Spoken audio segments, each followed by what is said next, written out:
Imagine this. A city is about to explode. Not someday, not we think maybe next week. Today, in less than an hour, intelligence officers have captured a man they are almost certain is involved. They believe he knows where the bomb is. They believe thousands of people will die if they do nothing, and they believe there is only one way. Left to get the information in time. Hurt him until he talks. That is the ticking bomb dilemma, and on first hearing, it feels almost too easy. If one guilty person is hiding information that could save thousands of innocent lives, why would you not do whatever it takes? Why would you let a city burn just to keep your moral record clean? That is exactly why this scenario has been so influential in modern ethics and political thought. Versions of it go back a long way, but it became especially important in contemporary debate through discussions of torture, emergency powers, and what Michael Walzer called dirty hands in political life.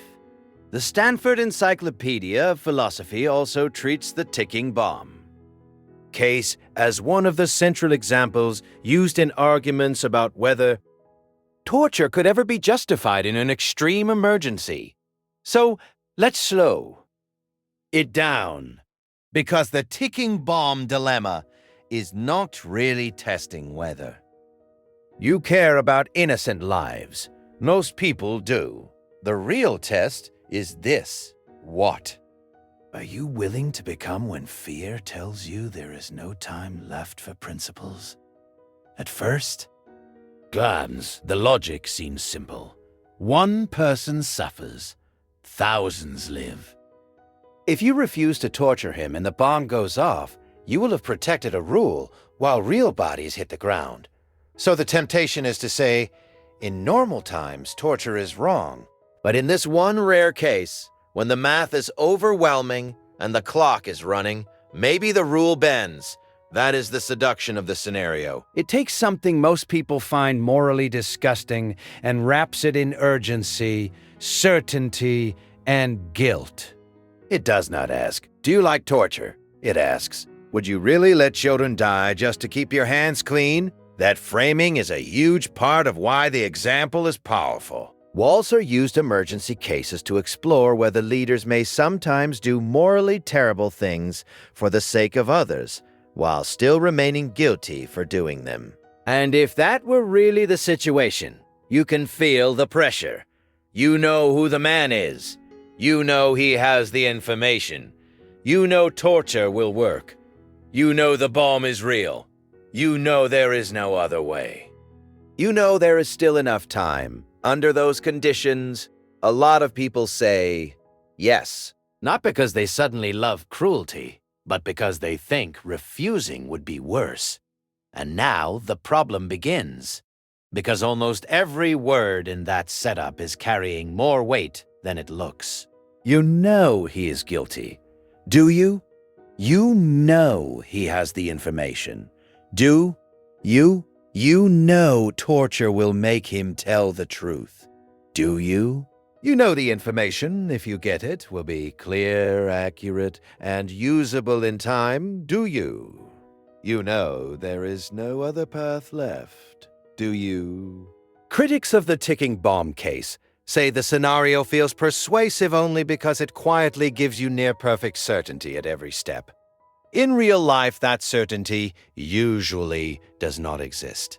Opponents have argued for years that the thought experiment hides exactly the facts that matter most: uncertainty, panic, bad intelligence, false confession, institutional abuse, and the way exceptional cases spread into ordinary policy. That is why the legal side of this is so blunt.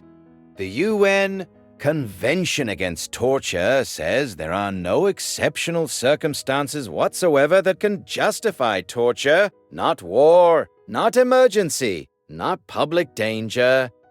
The UN Committee Against Torture has repeatedly described that ban as absolute and non-derogable. In other words, no ticking bomb exception, at least in law. That sounds rigid until you ask why the rule is written that way. And the answer is simple. Once a state gives itself permission to torture in the rare case, it has already crossed the line from prohibition to management. Now the question is, no longer may we torture, but when do we think this case qualifies? And human beings are very good at expanding emergency categories once fear, power, and secrecy enter the room. Critics warn that the fantasy of the one clean exception becomes the door through which a dirty system walks in. And then there is the practical question people often dodge. Does it even work? The pure version of the story assumes torture works fast, truthfully, and on cue. But the record from actual interrogation debates is much messier. The U.S. much messier. The U.S.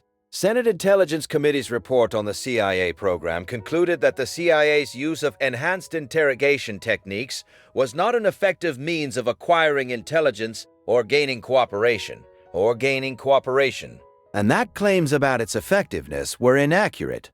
Public discussion of the ticking bomb case after that report also stressed that no actual case meeting the clean fantasy of the scenario had been shown.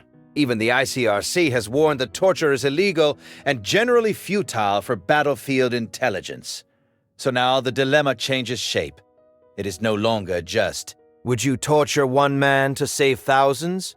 It becomes, would you build a system that gives frightened officials permission to torture people based on incomplete information under extreme pressure? Under extreme pressure. While assuming they are right about guilt, urgency, and results? That is a much uglier question. Because maybe you are still tempted in the one perfect case. A lot of people are, but almost nobody actually lives in the one perfect case. Real governments live in noise, secrecy, bias, career pressure, political fear, public rage, and institutional self-protection. And once torture enters that world, it rarely stays inside the neat box philosophers drew for it. This is why the ticking bomb scenario is really a fight between two ways of thinking. The first says, outcomes matter most. If torturing one guilty person would truly save many innocent lives, then refusing to do it looks like moral vanity. This is the consequentialist pull of the case. The second says, some acts are too corrupting to turn into tools of policy. Torture is not just more pressure, it is the deliberate breaking of a person's body or will. Once a society authorizes that, even for allegedly good reasons, it changes itself. On this view, the point of absolute rules is not to deny tragedy. It is to stop us from becoming the kind of people who normalize cruelty whenever the stakes sound high enough. And I think that is the real moral center of the dilemma. Not are you serious enough to save lives, but what kind of society are you creating when fear gets a blank check? Because fear is always persuasive. Fear says this case is different. Fear says principles are luxuries. Fear says if you hesitate, blood is on your hands. And sometimes fear's pointing to a real danger. That is what makes this hard. The ticking bomb case would not matter if it were obviously silly. It matters because it exploits one of the deepest instincts we have, protect the innocent now. But ethics is not just about instincts in the hot moment. It is also about the rules and habits we build before the hot moment arrives. So let me make this personal. You may never run a state interrogation room, but you will face smaller ticking bomb temptations. A boss tells you to crush one employee because the whole team depends on results. A family tells itself one lie because the truth would blow everything up. A community decides one person's rights do not matter because we have bigger problems right now. A government asks for one more exception, one more emergency measure, one more hidden abuse, because danger is near and there is no time. That structure is everywhere. Sacrifice the principle now. We will tidy up later. And later rarely comes. So what do you do with a dilemma like this? I think there are 3 honest questions worth carrying. First, how much certainty do you really have?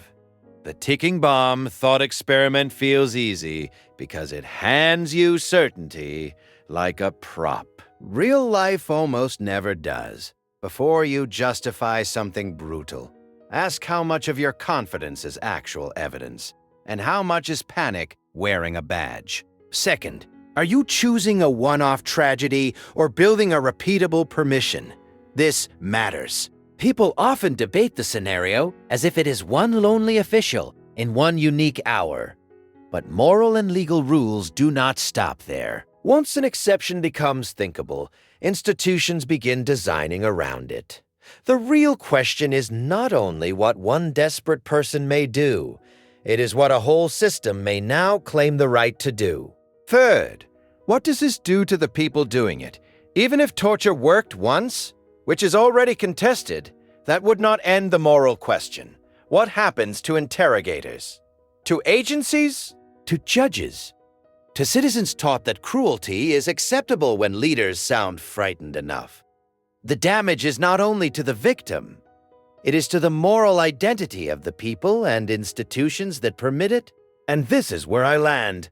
The ticking bomb scenario is powerful because it is designed to corner your conscience. It tries to make mercy look naive and principle look murderous. But the more you examine it, the more it starts to look like a trap built out of unrealistic certainty and emotional pressure. That is one reason human rights law treats the prohibition on torture as absolute, and one reason critics keep saying the perfect ticking bomb case is more fantasy than history. So the lasting question of this episode is not just, would you torture one man to save a city? It is deeper than that. When panic promises you safety in exchange for cruelty, do you trust the promise? Or do you remember that some lines are drawn not because emergencies are easy, but because emergencies are exactly when human beings become most dangerous to each other?